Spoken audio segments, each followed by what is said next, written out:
పిఠాపురం ప్రజల ప్రేమను తట్టుకోవడం కూడా చాలా కష్టంగా ఉంది. ఒక ఊరు, ఒక నియోజకవర్గం నాలాంటి వాడిని ఇంత ప్రేమగా, ఇంత అద్భుత స్వాగతం పలుకుతారా, ఇంత గుండెల్లో పెట్టుకుని స్వాగతం పలుకుతారా అనేది ఇంకా నాకు నమ్మశక్యంగా లేదు. ఈరోజు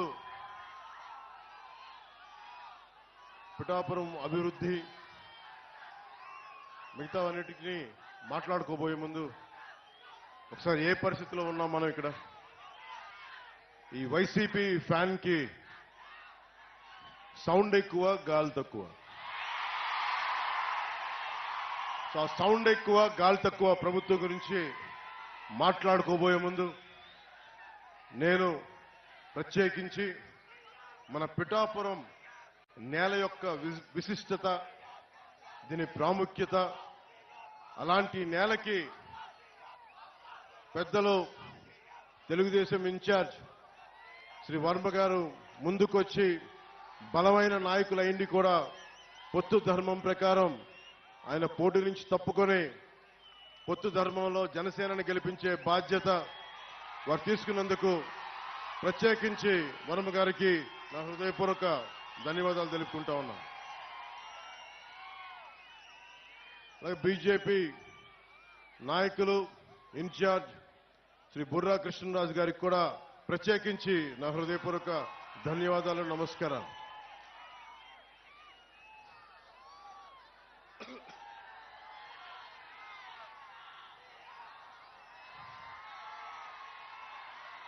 ఇది పిఠాపురం పోటీ చేయాలి అని నేను కల్లో కూడా ఊహించలేదు.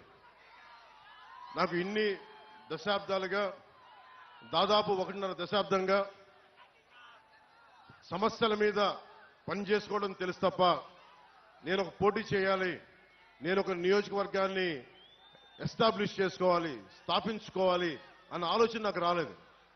ఎప్పుడైనా సరే ప్రజలు ఎక్కడ ఉన్నా సరే, అది ఆదిలాబాద్ తాండాల్లో ఉన్న, నల్గొండ ఫ్లోరోసిస్ వ్యాధులున్న తెలంగాణలో, అలాగే ఉత్తరాంచల్లో గంగా ప్రవాహానికి అడ్డొచ్చి మనకి విద్యుత్ కేంద్రం ప్రాజెక్టుల గురించి, వాటి గురించి అయినా సరే, ఆంధ్రప్రదేశ్లో ఏ మూల సమస్య వచ్చినా, ఒక ఉద్దానం సమస్య కానీ, ఎలాంటి సమస్య వచ్చినా, క్యాపిటల్ సమస్య కానీ, మన ఉప్పాడ తీర ప్రాంతం సమస్య కానీ, సముద్ర కోతకు గురై ఉప్పాడ తీర ప్రాంతపు సమస్య కానీ, ఏదైనా సరే నేను సమస్యని నాది అనుకున్నాను తప్ప ఇది నా నియోజకవర్గం అనుకోలేదు.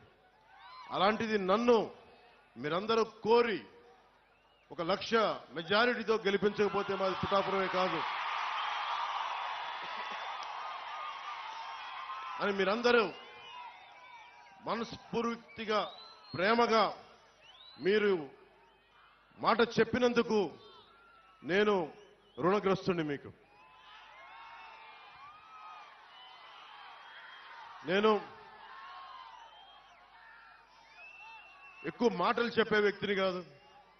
ఒక మాట చెప్పానంటే ప్రాణం పోవాలి, కానీ మాట వెనక్కి తీసుకోండి.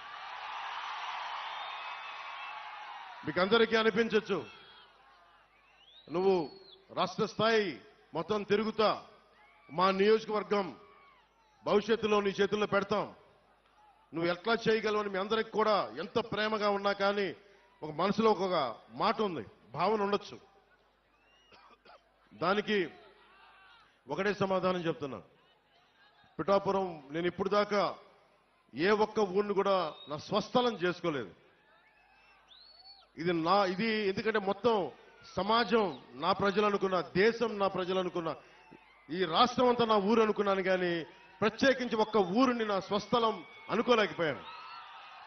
శ్రీపాద శ్రీవల్లభుడు పుట్టిన ఊరు పాదగయ, అమ్మవారు వెలిసిన నేల ఇది, దక్షిణ కాశీగా పేరున్న నేల ఇది.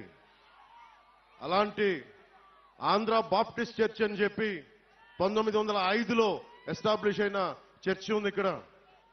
బంగారు పాపమ్మ దర్గా ఉన్నది.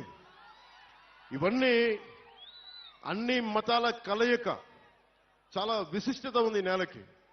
అలాంటి నేలకి శ్రీపాద శ్రీవల్లభుడు నా గురువు. నేను దత్తాత్రేయ గురు పరంపరలో నుంచి వచ్చాను. సినిమాలు కానీ రాజకీయాలు కానీ నాకు ఏ కోసాన నాకు ఆసక్తి ఉన్నది కాదు. నా జీవితం ఇలా గడుపుతో తీసుకొచ్చింది. ఈ రోజున నా సినిమాల్లోకి పట్టుకొచ్చింది, రాజకీయాల్లోకి పట్టుకొచ్చింది. ఓడిపోయినా కానీ దశాబ్దం నుంచి ఒంటరి యుద్ధం చేస్తూనే ఉన్నాను. ఈ రోజున ఒకటే అడుగుతా ఉన్నా, ఇప్పుడు దాకా నేను నోరు తెరిచి ఎవరిని ఏం అడగల. 19లో కూడా నన్ను గెలిపించండి అని అడగడానికి కూడా నాకేంటో మనస్కరించాల. ఈ రోజున నేను మిమ్మల్ని అడుగుతున్నాను, మిమ్మల్ని ఆర్థిస్తున్నాను, 2 చేతులు జోడించి అడుగుతున్నాను. నా పిఠాపురం ప్రజలను అడుగుతున్నాను, ఉప్పాడ కొత్తపల్లి మండలం ప్రజలను అడుగుతున్నాను, ప్రతి మండల ప్రజల్ని, ప్రతి ఒక్కరిని, 54 గ్రామాల ప్రజల్ని పేరు పేరును అడుగుతున్నాను. కులాలకి మతాలకి అతీతంగా అందరినీ అడుగుతున్నాను. నేను మీకోసం నిలబడతాను. మీ ఆశీర్వాదాలు కావాలి. నన్ను గెలిపించండి. ఏ ఒక్కరు కూడా,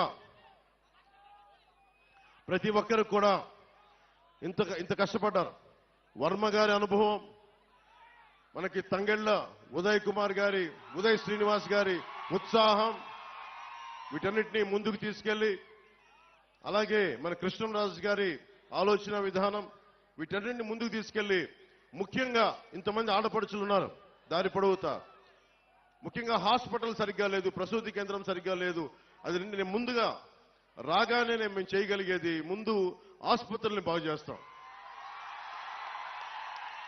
అంటే ఎక్కువసారి మల్టీ స్పెషాలిటీ హాస్పిటల్ తీసుకొచ్చేలాగా నేను అవసరమైతే నా స్నేహితులు, నా సన్నిహితులు చాలా మంది డాక్టర్లు ఉన్నారు, వాళ్ళ చేత హాస్పిటల్ ఇక్కడే పెట్టిస్తాం. ప్రభుత్వం పరంగా లేట్ అయినా కానీ ప్రత్యేకించి ఇక్కడ పెట్టిస్తాం. సో ఇవన్నీ భవిష్యత్తులో ఇంకొంచెం సమయంలో మాట్లాడుకుందాం కొంచెం డీటెయిల్గా. ప్రత్యేకించి పీఠాపురం నియోజకవర్గానికి నేను ఏం చేయదలుచుకున్నాను, దాదాపు 12 నుంచి 14 పాయింట్ల ఫార్ములా ఉంది. మన పట్టు రైతుల కోసం ఏం చేయాలి, మన రైతాంగం కోసం ఏం చేయాలి.